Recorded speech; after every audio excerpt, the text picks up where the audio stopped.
आज युवा वर्ग के सामने जहां प्रगति और उन्नति का मार्ग खुला हुआ है, वहीं कुंठा और हताशा की बड़ी समस्याएं भी उभर कर आ रही हैं।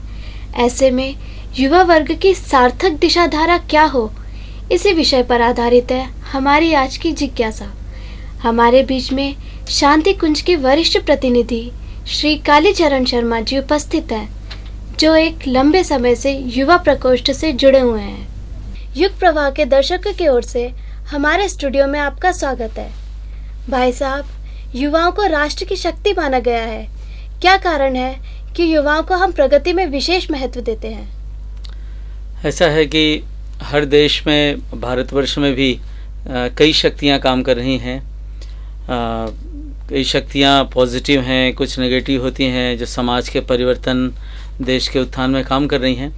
इनमें से एक बहुत बड़ी शक्ति हम युवा शक्ति को मानते हैं। हमारे देश के किसी प्रधानमंत्री ने कुछ ही दिन पहले लाल किले से ये भी कहा था कि हमारा देश एक युवा राष्ट्र है। हमारा युवा राष्ट्र है भारतवर्ष, जहाँ की आबादी का 60% युवा है। यानी 60% आबादी 20 वर्ष से लेकर 35 वर्ष की आयु के वर्ग के लोगों की है।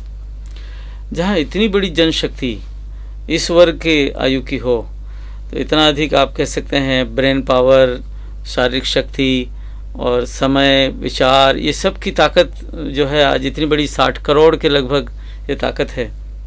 शायद विश्व में ऐसा कोई देश नहीं है जहाँ इतने लोग युवा हों। तो ये देखा जाए तो एक बहुत ही पॉजिटिव बात है, क्योंकि हम कुछ ऐसा कुछ करके दिखा सकते हैं जो पहले कभी नहीं किया। ऐसा माना जाता है, जैसे वेदों में एक मंत्र है, युवाकु शचीनाम युवाकु सुमति नाम।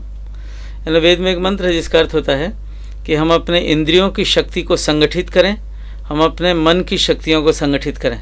उस संगठित करने को युवा कहा जाता है। तो यानी कि इतने अधिक लोग जिनके इंद्रियों की शक्ति, मन की शक्ति संगठित है, यानी सबसे अधिक संगठित होता है जवानी में आदमी, तो वो कुछ ऐसा कर सकता है। युवा की एक परिभाषा ये भी होती है कि युवा हमेशा कुछ नया करना चाहता है। जैसा कि ऋग्वेद में एक मंत्र है, अचित्तम ब्रह्म जुषुषुर युवानः। यानी युवा व्यक्ति, वेद के ऋषि कहते हैं, युवा व्यक्ति को नया ब्रह्म चाहिए। वो पुराने ब्रह्म पर यकीन नहीं करता।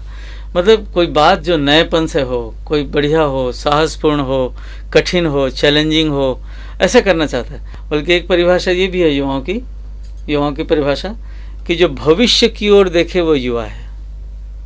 बूढ़ा उस दिन आदमी होता है जिस दिन वो नया कुछ सीखने और जानने के लिए तैयार नहीं होता और पुरानी बातें करना शुरू कर देता है। मेरे ज़माने में ऐसा था, 1 रुपये में इतने सिर घी मिलता था। तो नहीं, जो भविष्य की ओर देखे, आने वाला दिन उज्जवल है, अंधकार में नहीं है, उजाला है, बढ़िया होने वाला है, हमारे देश का भी भला होगा, हम लोग भला करेंगे, हम लोग बहुत अच्छे बनेंगे, क्योंकि इस दुनिया का देखने वाला है। ऐसे विश्वास के साथ जो काम करते हैं वो कभी बूढ़े नहीं होते। युवा राष्ट्र की शक्ति तो है, किंतु आज युवा दिशाहीन क्यों होते जा रहे हैं? असल में युवाओं को मार्गदर्शन देने की जिम्मेदारी हमारे देश की उस पीढ़ी को है जिसको हम चिंतक, विचारक, मार्गदर्शक पीढ़ी कहते हैं। और क्योंकि ये जिम्मेदारी युवकों पर नहीं आती, जैसा कि एक किसी स्वतंत्रता सेनानी ने कहा कि आज युवकों के बीच बड़ी समस्या उनके रोजी रोटी की नहीं है, उससे भी बड़ी चीज़ है, वो है जीने का मकसद उन्हें देने की। तो जीने का मकसद यदि उनको हम स्पष्ट करा सकें, जिसको हम जीवन का लक्ष्य भी कहते हैं। रोजी रोटी की समस्या भी है, लेकिन बहुत साल पहले जब हमारा देश स्वतंत्र नहीं था तो सभी युवाओं के सामने एक मकसद आ गया था, देश को स्वतंत्र कराना। पर अब हम तो आज़ाद हो गए, राजनीतिक आज़ादी हमें मिल गई, तो अब हम क्या करें? अब हमारे युवा क्या करें? तो अब तो एक महाभारत और लड़ा जाना बाकी है, जिसको कहते हैं, जिसे हृदय में लड़ा जाना है, जिसको आप एक नैतिक आज़ादी कहें, सामाजिक आज़ादी कहें, बौद्धिक आज़ादी कहें।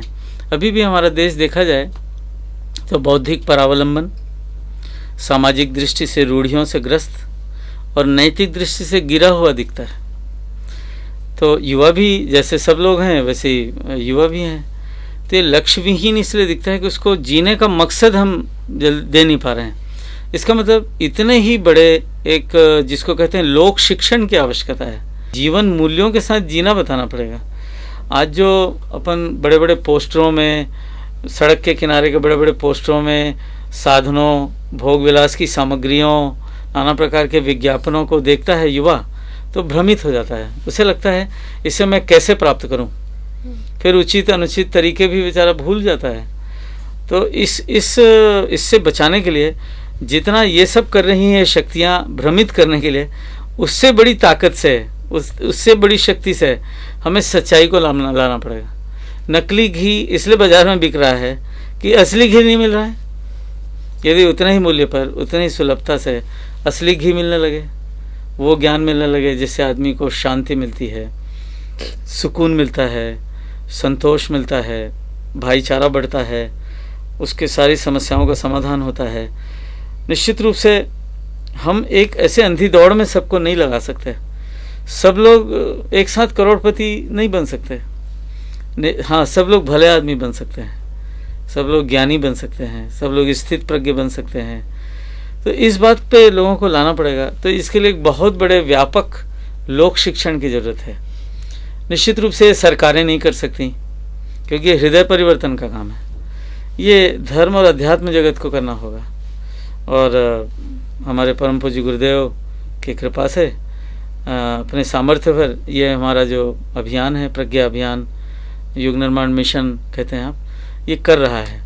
युवकों को हम वो देने की कोशिश कर रहे हैं ताकि वो भटकने के पहले रक्षा कवच में आ जाएं, वो सही सोचना सीख सकें, कल्याणकारी विचार करना सीख सकें, शक्तिशाली बने पर उदंड नहीं बने, बहुत क्रांतिकारी विचारों के हों पर शांतिपूर्ण विचारों के भी हों, बहुत उपार्जन करें तो त्याग भी करना सीखें। तो हम एक कोई ऐसी चीज़ उन्हें सिखाना चाहते हैं, उन्हें उनके व्यक्तित्व को संपूर्ण बनाना चाहते हैं।